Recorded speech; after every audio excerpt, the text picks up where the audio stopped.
மார்க்கெட்லயே premium quality அதுவும் affordable பிரைஸ்ல உங்க டாய்லெட்டை சுத்தம் பண்ண ஒரே choice Bison toilet cleaner just 79 ரூபாய் மட்டுமே.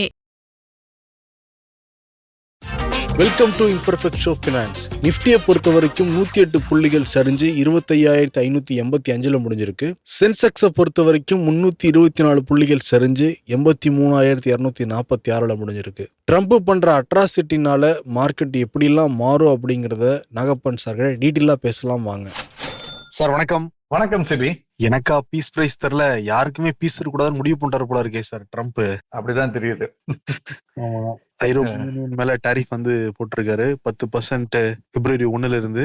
அப்புறம் ஜூன் 1 25% மாற போகுதுங்கிறத வேற சொல்லியிருக்காரு. கிரீன்லாந்து அமெரிக்கா கிடைக்கிற வரைக்கும். அதே மாதிரி ஈரான் மேல போர் தொடுக்க போறதாவும் தகவல் வந்துகிட்டு இருக்கு.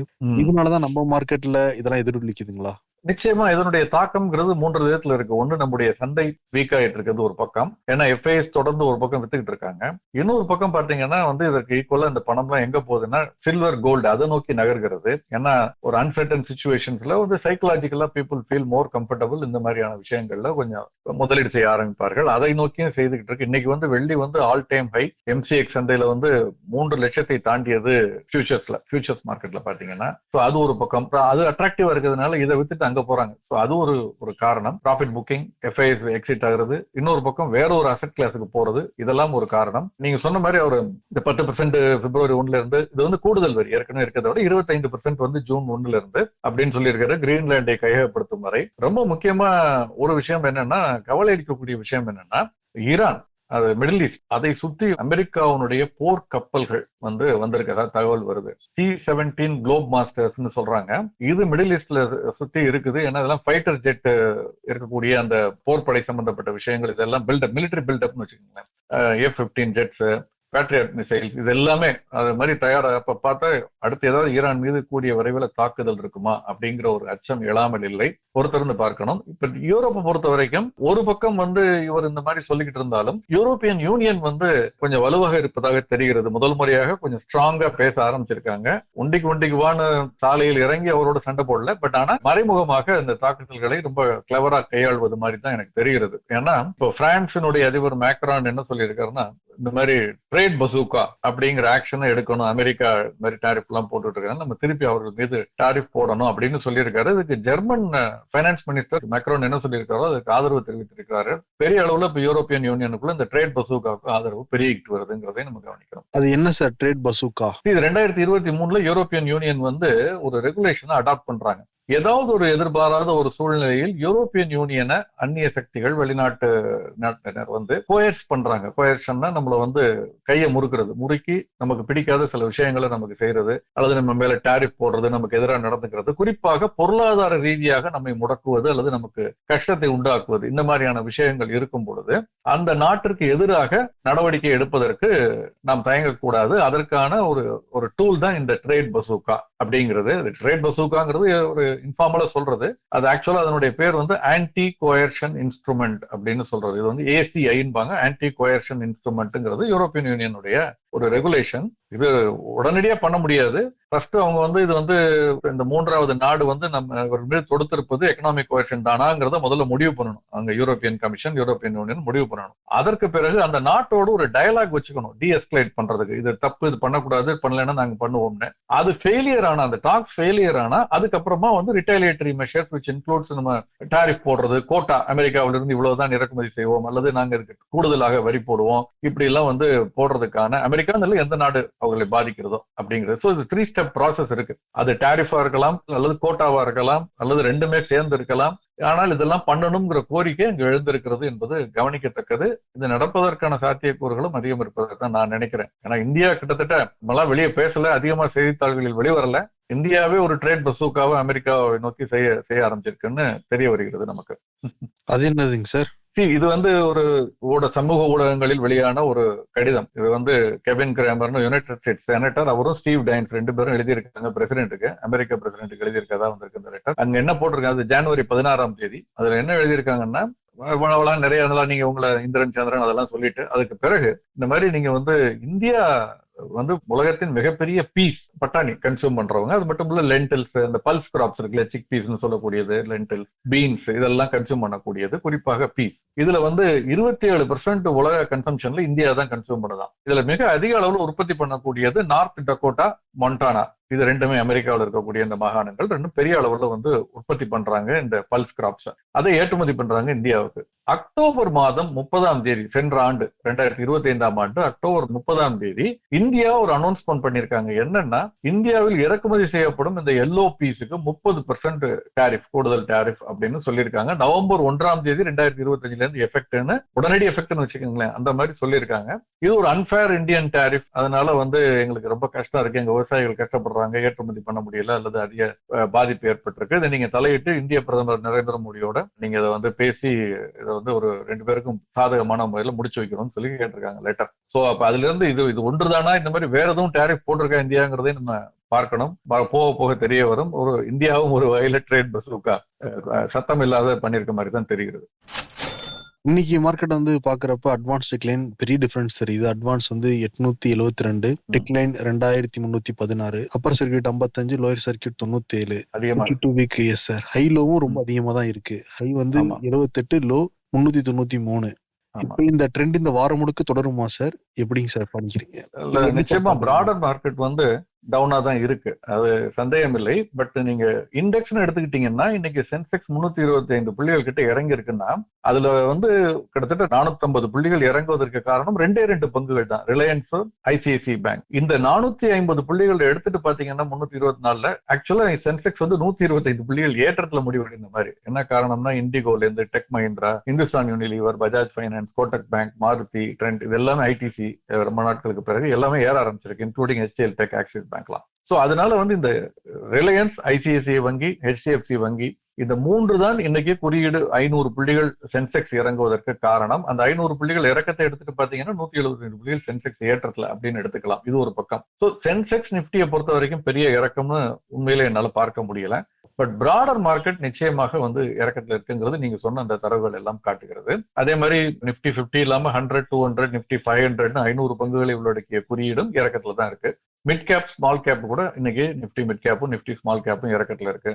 செக்டோரல் இண்டெக்ஸ் எடுத்துக்கிட்டோம்னா ஆட்டோ, எஃப்எம்சிஜி இந்த மாதிரி ஓரிரு துறை தவிர எல்லாமே இன்னைக்கு இறக்கத்துலதான் இருக்கு அப்படிங்கறத பார்க்க முடிகிறது. பட் எதுவுமே ரொம்ப பெரிய இறக்கமோ பெரிய வீழ்ச்சியோ இல்ல. நிப்டி, ரியாலிட்டி, ஆயில் அண்ட் கேஸை தவிர அதுவுமே வந்து ஒரு 1%, 1.5% தான். சோ வழக்கமான ஒரு இறக்கம் தான். சோ இது எதை கன்வே பண்ணுதுன்னா, broader market is still directionless, still clueless and still sideways movement. இன்னும் கூட பக்கவாட்டு நகர்தல், ஒரு திக்கு திசை தெரியாமல் தான் இருக்கிறதா தான் நான் பாக்குறேனே தவிர ஒரு பெரிய வீழ்ச்சியை சந்தித்ததாவோ அல்லது சப்போர்ட்டை பிரேக் பண்ணிட்டதாவோ இன்னும் எனக்கு அந்த மாதிரியான ஒரு எண்ணம் வரல. அந்த 25,600 ஒரு மேஜிக் பிகர், அதுக்கு கீழே தான் இன்னைக்கு முடிவடைஞ்சிருக்கு. ஆனால் ஒரு 15 புள்ளிகள் 20 புள்ளிகள்ங்கிறது ஏற்ற இறக்கம் ஒப்போது இருக்கும். சோ நாளைக்கு துவக்கமும் கேப் டவுன் ஓப்பனிங் இருந்ததுன்னா நிச்சயமா நம்ம வீக் ட்ரெண்டை நோக்கி போகிறோம். இல்லைன்னா ஒரு பவுன்ஸ் பேக் இருக்கிறதுக்கு வாய்ப்பு இருக்கு. 25,600 அதை மேல் நோக்கி போவதற்கான வாய்ப்புகள் அதிகம். துவக்கம் கொஞ்சம் பெட்டரா இருந்ததுன்னா. இல்லைன்னா இறங்குனா அடுத்த லெவல்ங்கிறது 25,300, 350 அப்படிங்கிற லெவலுக்கு வரும். பார்க்கலாம்.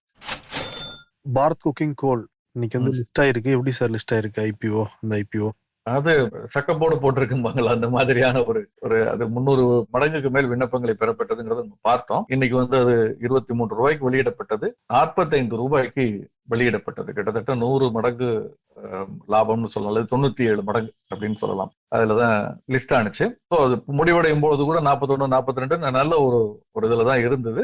ஒட்டுமொத்தமா 147 மடங்கு ஓவரால் சப்ஸ்கிரிப்ஷன் ஆகும். 350 ஒரு செக்மெண்ட்ல, பட் ஓவரால் சப்ஸ்கிரிப்ஷன்ங்கிறது 140 மடங்குக்கு மேல், 147 மடங்கு அப்படிங்கிறத பார்க்கணும். சோ இந்த லிஸ்டிங்க்கு முன்னால இதனுடைய வேல்யூவேஷன் 10,000 கோடி கிட்ட இருந்தது. இப்ப அது கிட்டத்தட்ட ஒரே நாள்ல 2 மடங்காக 20,000 கோடி கிட்ட போயிருக்கும்னு நினைக்கிறேன். ஏன்னா இந்த 2 மடங்குங்கிறத பெருக்கி பாத்தீங்கன்னா சோ பெரிய ஒரு ஆதரவை பெற்றதா இருக்கு. முக்கியமான காரணம், பொதுத்துறை நிறுவனம், லாபத்தில் இயங்கி வரக்கூடிய ஒரு நிறுவனம், அதோட இல்ல அது வந்து குறைந்த விலையில வெளிவந்தார்கள் அப்படிங்கிற ஒரு விஷுவல், என்ன சொல்றது, ஒரு சைக்கலாஜிக்கல் கம்ஃபர்ட் வந்து இருந்ததுனால இருக்கலாம் நான் நினைக்கிறேன். ஏற்கனவே சொன்னீங்க சில்வர் பிச்சுக்கிட்டு போயிட்டு இருக்கு அப்படின்னு. ஆமா. கோல்டு, க்ரூட் ஆயில் எப்படி சார் இருக்கு? சில்வர் 3,02,500 தாண்டி இருக்கிறது. இன்னைக்கு மட்டும் 5% மேல ஏறி இருக்கு. மார்ச் மாத முன்பேர வணிக ஒப்பந்தம் MCXல அதே மாதிரி கோல்டும் பாத்தீங்கன்னா 1.75%, 1.25% ஏறி இருக்கு. 1,40,45,000 தாண்டி இருக்கு. பிப்ரவரி மாதம் 5ஆம் தேதி முதல்வடையக்கூடிய முன்பேர வணிக ஒப்பந்தம். காப்பரும் பாத்தீங்கன்னா 1% கிட்ட ஏறி இருக்கு. திரும்பவும் 1,300 ரூபாயை தாண்டி இருக்கிறது. முன்பு ஒரு முறை ஒரு 10 நாட்களுக்கு முன்பு, 10-12 நாட்களுக்கு முன்பு 1,310 வரைக்கும் போனது பார்த்தோம். இப்ப மீண்டும் அதுக்கப்புறம் இறங்கி 1,280, 285 வந்தது. இப்ப 1,300 தாண்டி இருக்கிறத பாக்குறோம். இன்டர்நேஷனல் மார்க்கெட்லயுமே வந்து பை அண்ட் லார்ஜ் வந்து அந்த பாசிட்டிவ் ட்ரெண்ட் தெரிகிறது. கோல்டு 1.5% ஏறி இருக்கு. $4,650 தாண்டி இருக்கு. வெள்ளி $93 கிட்ட இருக்கு. கிட்டத்தட்ட 3% ஏறி இருக்கு. காப்பர் வந்து $6 உள்ளதான் இருக்கு. அந்த பழைய பீக்கு இன்னும் போல, $6 பீக்குக்கு போல, $5.85 தான் சர்வதேச சந்தையில. அதை விட இந்தியாவில் அதிகமா அதிகரிச்சிருக்கிறதுக்கு காரணம் என்ன அப்படின்னு பாத்தீங்கன்னா, ரூபாய்க்கு நிகரான டாலருடைய மாற்று விகிதம் தொடர்ந்து அதிகரிச்சிருக்கு. டாலர் மட்டுமல்ல, டாலர் இன்னைக்கு ஒரு 10 பைசா அதிகரிச்சிருக்கு. 91க்கு அருகாமையில் மீண்டும் வந்துகிட்டு இருக்கு. $90.96 அந்த லெவல்ல இருக்கு. ஜனவரி மாத முன்பேர வணிக ஒப்பந்தம் தேசிய பங்கு சந்தையில. பிரிட்டிஷ் பவுண்ட் வந்து 15 பைசா அதிகரிச்சிருக்கு. $121.92. யூரோ அதே மாதிரி நடப்பு மாத ஒப்பந்தம் யூரோ பார்த்தா 21 பைசா அதிகரிச்சிருக்கு. 105.80. ஜாப்பனீஸ் எண்ணுமே இன்னைக்கு 30 பைசா அதிகரிச்சிருக்கு. 57.90. ஆக ஒட்டுமொத்தமாக பார்க்கையில் ரூபாயினுடைய மதிப்பு சற்று குறைந்திருப்பதாக தெரிகிறது. ஏன்னா இன்டர்நேஷனல் மார்க்கெட்ல டாலருடைய மதிப்பு ஸ்லைட்டா வீக்கா தான் இருக்கு. 99 கிட்ட தான் இருக்கு. 99.1015. பட் ஆனா புல்லிஷா இல்ல, வீக்கா தான் இருக்கு. பட் இங்க மட்டும் பார்க்கும்போது அது புல்லிஷா இருக்குங்கிறப்போ ரூபாய் வீக்கான இருக்குன்னு தான் நான் நினைக்கிறேன். இந்த கரன்சியை பத்தி சொல்லிட்டு இருக்கீங்க. இந்த ஆர்பிஐ டெப்டி கவர்னர் வந்து இப்ப எஃப்டி எல்லாம் போட்டா 5 லட்சம் ரூபா வரைக்கும் தானே சார் இன்சூரன்ஸ் இருக்கு. ஆமா, அது சீனியர் சிட்டிசன்ஸுக்கு எவ்வளவு பணம் போட்டாலுமே அதுக்கு தகுந்த மாதிரி இன்சூரன்ஸ் கொடுக்கணும் அப்படிங்கிற மாதிரி சொல்லியிருக்காருங்களா சார்? ஆமா, மத்திய ரிசர்வ் வங்கியினுடைய ஒரு துணை ஆளுநர் அவர் என்ன சொல்லியிருக்காருன்னா, ஒரு ப்ரொபோசல் அவர் சொன்னதாக வந்திருக்கு. என்னன்னா, இப்போதைக்கு பாத்தீங்கன்னா 5 லட்சம் ரூபாய் எந்த வங்கியில நீங்க போட்டீங்கன்னாலும் அதுக்கு வந்து காப்பீடு இருக்கு. Deposit insurance credit guarantee corporation சொல்லுவோம், DICGC. இது வந்து மத்திய ரிசர்வ் வங்கியினுடைய ஒரு துணை நிறுவனம். அவங்க வந்து காப்பீடு கொடுக்குறாங்க. ஒரு சிறிய தொகையை வங்கிகளிடம் வாங்கிக்கிட்டு ஒரு காப்பீடு கொடுக்குறாங்க. அதன் மூலமாக அந்த வங்கி ஒருவேளை எதிர்பாராத வேகமாக திவாலாகி கொடுக்க முடியாமல் போனால் அந்த 5 லட்சம் ரூபாய் வரைக்கும், உங்க முதல் வட்டி 2 சேர்த்து 5 லட்சம் ரூபாய் வரைக்கும் உள்ள பணத்தை வந்து அவர்கள் உடனடியாக கொடுத்துருவாங்க. அதுக்கு மேல இருக்கிறத வந்து அது ரெக்கவர் ஆனா கொடுப்பாங்க, இல்லைன்னா கிடையாது அப்படின்னு. இது இப்ப அவங்க என்ன சொல்றாங்கன்னா, சீனியர் சிட்டிசன்ஸ் வந்து நிறைய பேர் வந்து இந்த வட்டி வருவாயை நம்பி இருக்கிறதுனால 5 லட்சம் ரூபாய்க்கு மேல போகும்பொழுது வங்கியை தவிர்த்துட்டு வேற ரிஸ்கான முதலீடுகள்ல பணத்தை கொண்டு போறாங்க. அது ஒரு ஆபத்துல முடியலாம். அதனால அட்லீஸ்ட் குறைந்தபட்சம் இந்த வட்டி வருவாயை மட்டும் நம்பி இருக்கக்கூடியவர்கள், சம்பளத்தை நம்பி இல்லாமல் இருக்கக்கூடிய சீனியர் சிட்டிசன்ஸ், ரிட்டையர் ஆனவங்களுக்கு அன்லிமிட்டடா அந்த பிக்சட் டெபாசிட் பேங்க்ல போட்டுட்டா அதுக்கு வந்து முழு கேரண்டி கொடுக்கலாம் அப்படின்னு ஒரு ப்ரொபோசல் அவர் சொன்னதா வந்திருக்கு. அப்படி ஒரு வேலை பண்ணாங்கன்னா நல்ல விஷயம். அப்கோர்ஸ் அதற்கான காஸ்ட் வந்து திரும்ப அதே டெபாசிட் மேலதான் மறைமுகமாக வந்து விழுகும். அது வட்டி விகிதம் குறையலாம் நமக்கு, அல்லது அது நம்ம கொடுக்குற பணத்துல இருந்து எடுத்து செலவு பண்ண போகுது வங்கி. பட் ஆனாலும் கூட அது ஒரு கம்ஃபர்ட் லெவல கொடுக்கும். ஒரு சோசியல் செக்யூரிட்டி மாதிரி இன்டைரக்டா மறைமுகமா இருக்கும். ஏன்னா இன்னைக்கு அரசு பல விதங்கள்ல வந்து உங்களை நீங்களே பாத்துக்குங்கிறத நேரடியாகவும் மறைமுகமாகவும் சொல்லிக்கிட்டு இருக்காங்க. நடுத்தட்டு மக்களையும், மேல் நடுத்தட்டு மக்களையும், கொஞ்சம் கீழ் நடுத்தட்டு மக்களையும். ஏன்னா அவர்களுக்கு இந்த இலவசங்களோ அல்லது விலையில்லா பொருட்களோ எதுவுமே அதற்கான அவர் தேவையில்லை, கிடைக்கிறதும் இல்லை, வாங்குறதும் இல்லை. ஆனால் ஒரு கஷ்டப்படும் பொழுது பிரச்சனை வருது. இந்த மாதிரி ஒரு எங்கேயாவது பணத்தை விட்டுட்டாங்க, ஏமாந்துட்டாங்கன்னா. சோ இது நிச்சயமா வரவேற்க வேண்டிய ஒரு விஷயமா தான் நான் பாக்குறேன். நிச்சயமா இதை கொண்டு வரணும் அப்படின்னு நான் நினைக்கிறேன். இன்ஃபேக்ட் இந்த 5 லட்சம்ங்கிறத கூட மத்தவங்களுக்கும், சீனியர் சிட்டிசன் இல்லாதவருக்கு கூட 5 லட்சம்ங்கிறத குறைந்தபட்சம் 10 லட்சமாகவோ இல்ல அதற்கும் கூட அதிகரிக்கிறது நல்லதுன்னு நான் நினைக்கிறேன். அதே மாதிரி IMF வந்து இந்தியாவோட ஜிடிபி growth ரிவைஸ் பண்ணிருக்காங்களா? ஆமா, ஸ்லைட்டா அவங்க வந்து பெட்டர் அப்படின்னு சொல்லியிருக்காங்க. வந்து 6.4ன்னு சொல்லியிருந்தது, இப்ப 7.2ன்னு சொல்லியிருக்காங்க நடப்பாண்டுல. அடுத்த ஆண்டும் அது மாதிரி கொஞ்சம் இம்ப்ரூவ் பண்ணியிருக்காங்க. இந்த முதல் 9 மாத நடவடிக்கைகள் எல்லாம் பார்க்கும் பொழுது அவ்வளவு மோசமா இல்லை. இன்ஃபேக்ட் வளர்ச்சி ஒரு நல்ல தொகைக்கு நோக்கி போய்கிட்டு இருக்கு. அதனால வந்து நாங்க அதை அப்பர்ட் ரிவிஷன் பண்றோம் அப்படின்னு சொல்லியிருக்காங்க. கோர்ஸ் இது அவ்வப்பொழுதும் ரிவைஸ் பண்ணி மாறுதலுக்கு உட்பட்டதுதான். இது வந்து நிச்சயமா ஒரு சிக்னிபிகண்டான சேஞ்ச் பொதுவாக பொருளாதார பார்க்கையில. பட் ஒரு லாங்கர் பீரியட் ஆஃப் பார்க்கையில இந்த ஒரு 0.5% 3/4% ஏற்ற இறக்கம்ங்கிறதெல்லாம் மாறுதல்ங்கிறது வந்து இதெல்லாம் ஊகத்தின் அடிப்படையில முதல்ல பண்ணாங்க. இந்த ஊகத்தின் அடிப்படையில இப்ப மாத்துறாங்க. அவ்வளவுதான். போ எப்படி இருக்குங்கிறத நம்ம பார்க்கலாம். ஏதாவது சிறப்பு செய்தி இருக்குங்களா? நிச்சயமா ஒரு செய்தி இருக்கு, 2 செய்தின்னு சொல்லலாம். ஒன்று என்னன்னா வந்து சிபிஐ பாஸ்கெட் பத்தி பேசிக்கிட்டு இருந்தோம், நுகர்வோர் விலை குறியீடு. அந்த நுகர்வோர் விலை குறியீடு வந்து மாற்றி அமைக்கப்பட போகிறது அப்படின்னு நம்ம தொடர்ந்து பேசிக்கிட்டு இருக்கோம் இல்லையா? நம்மகிட்ட கருத்துக்கள்லாம் கேட்டிருந்தாங்க. அதுல இப்ப என்ன ஓரளவுக்கு அந்த கமிட்டி என்ன அட்வைஸ் கொடுத்திருக்காங்க அப்படின்னு நம்ம கேள்விப்படுகிறோம் என்றால், 299 ஐட்டம் அதுல இருக்கான் இது வரைக்கும். இப்ப அது 350 ஐட்டம்ஸா இன்க்ரீஸ் பண்றாங்க. மேலும் ஒரு 51 ஐட்டம்ஸ் புதிதாக உள்ளே நுழைக்கிறார்கள், உள்ளே சேர்க்கிறார்கள். இது ஒன்று. இந்த ஐட்டங்களுக்கு என்னென்ன வெயிட்டேஜ் கொடுக்க போறோம் அப்படிங்கறத பிப்ரவரி மாதம் முதல் வாரத்துல வாரத்துல அறிவிப்போம்னு சொல்லியிருக்காங்க பொதுவெளியில். இது 2வது விஷயம். அடுத்தது பாத்தீங்கன்னா இந்த வெயிட்டேஜ்ல உணவுப் பொருள் மீதான வெயிட்டேஜ் இப்ப 46% இருக்குது, ரொம்ப அதிகம். இதை குறைக்க போறோம்னு சொல்லியிருக்காங்க. இது ஒரு காலகட்டத்துல அத்தியாவசிய தேவைன்னு உணவு மட்டும் இருந்த பொழுது அப்ப அதுக்கு நிறைய செலவு பண்ணிக்கிட்டு இருந்தோம். இன்னைக்கு பொதுமக்களுடைய ஒரு நடுத்தட்டு மக்கள்னு பாத்தீங்கன்னா பல பேருடைய செலவு உணவுப் பொருளை எவ்வளவு பண்றாங்களோ கிட்டத்தட்ட அது மாதிரியாவோ அதை விட அதிகமாகவோ கல்விக்கு, சுகாதாரத்திற்கு, மருத்துவத்திற்கு இதுக்கெல்லாம் செலவு பண்றாங்க. வீட்டு வாடகை அப்படின்னு, டிரான்ஸ்போர்டேஷன் சார்ஜ் இப்படிலாம் பல இது வந்திருக்கு, துணிமணிகள்னு. அதனால இந்த வெயிட்டேஜை மாற்றி அமைக்க வேண்டிய ஒரு சூழல் இருக்கு. அதை நான் உணவுப் பொருள் மீதான கொஞ்சம் குறைச்சிட்டு மத்ததை கொண்டு போறோம் அப்படின்னு சொல்லியிருக்காங்க. ஐ திங்க் ஓரளவு இந்த கல்வி மீதானது உண்மைதான் நான் நினைக்கிறேன். ஏன்னா 120 ரூபா கொடுத்து படித்தது 1980களின் துவக்கத்துல ஒரு +2 படிக்கணும்னா ஒரு தனியார் பள்ளியில 120 ரூபா கட்டணம், ஆண்டு கட்டணம். இன்னைக்கு என்னங்கிறது உங்களுக்கு தெரியும், நான் சொல்ல வேண்டியதில்லை. சோ மிகப்பெரிய மாற்றம் இந்த ஒரு 40-30 ஆண்டுகள்ல வந்திருக்கு. அதனால அதுக்கான மாற்றம்ங்கிறது தேவைதான் நான் நினைக்கிறேன். பட் மற்றதெல்லாம் நம்ம பொறுத்திருந்து பார்க்கணும். அது போக இன்னொன்னு சொல்லியிருக்காங்க, இந்த உணவுப் பொருள்ல காய்கறிகள் மீதும் பாத்தீங்கன்னா வெயிட்டேஜ் தக்காளி, வெங்காயம், உருளைக்கிழங்கு மேல் அதிகமா இருக்கு. இப்ப ஹெல்த் கான்சியஸா நிறைய பேர் பழங்கள் சாப்பிடுறாங்க, மத்த வெஜிடபிள் சாப்பிடுறாங்க. சோ அதையும் மாற்றி அமைக்க போகிறோம்னு சொல்லியிருக்காங்க. இது ஒரு விஷயம். இன்னொரு ஒரு ரொம்ப நல்ல விஷயம், ஒரு சாமானிய முதலீட்டாளர்கள், நடுத்தட்டு மக்களுக்கு இன்னைக்கு இருக்கக்கூடிய பிரச்சனை என்னன்னா, பல்வேறு நிதி சார்ந்த முதலீடுகளை செய்திருப்போம். ஒன்னொன்னும் ஒவ்வொரு இடத்துல இருக்கும். அந்தந்த ஸ்டேட்மெண்ட் வந்துச்சா வரலையா, நம்ம போட்ட பணம் எங்க இருக்கு, எப்படி இருக்கு, எல்லாத்தையும் ஒண்ணு சேர்த்து பார்க்கணும்னா நீங்க தனியா ஒரு எக்ஸல் ஷீட் போட்டு பார்த்துக்கிட்டு இருக்கணும். இந்த பிரச்சனை இருந்துச்சு. இதை பார்ட்லி சில ஆண்டுகளுக்கு முன்பு தீர்த்து வைத்தார்கள். எப்படின்னா, மியூச்சுவல் ஃபண்ட்ஸ், நம்முடைய ஷேர்ஸ், இது ரெண்டும் ஈக்விட்டி இன்வெஸ்ட்மெண்ட் தனித்தனியா வந்துகிட்டு இருந்தது. இப்ப சிடிஎஸ்எலோ, என்எஸ்டிஎலோ, காமன் அக்கௌண்ட் ஸ்டேட்மெண்ட் கேஷ் அப்படின்னு சொல்லி சிஏஎஸ் கொடுக்குறாங்க. அதுல 2 முதலீடுகளும் ஒன்று சேர்க்கப்பட்டு நமக்கு ஒன்னா வந்துகிட்டு இருக்கு. இப்ப அடுத்த கட்டமாக இதை நோக்கி என்ன பண்ண போறாங்கன்னா, மத்திய ரிசர்வ் வங்கி, செபி, ஐஆர்டிஏன்னு சொல்லக்கூடிய காப்பீடு நெறிமுறை அமைப்பு, இவங்க ஒருத்தருக்கு ஒருத்தர் பேசிக்கிட்டு இருக்காங்க.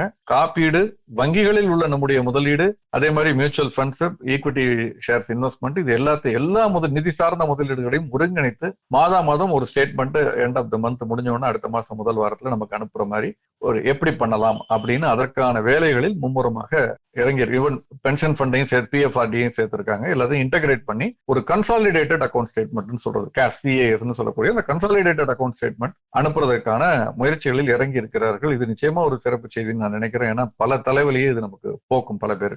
நிச்சயம் சார். இன்னைக்கு நிறைய செய்திகள் எங்களுக்காக கொடுத்துருக்கீங்க சார். ரொம்ப நன்றி சார். Thank you sir. நன்றி. உங்களின் டெய்லி கிளீனிங் ப்ராசஸ ஈஸியாவும் ஃப்ரெஷ்ஷாவும் மாற்ற பெஸ்ட் சாய்ஸ் 50 ஆண்டு கால அனுபவம் பெற்ற bison toilet cleaner. Budget friendly, அதே சமயம் பிரீமியம் குவாலிட்டி என டபுள் சேலஞ்ச். மேலும் விவரங்களுக்கு 9514 333 999.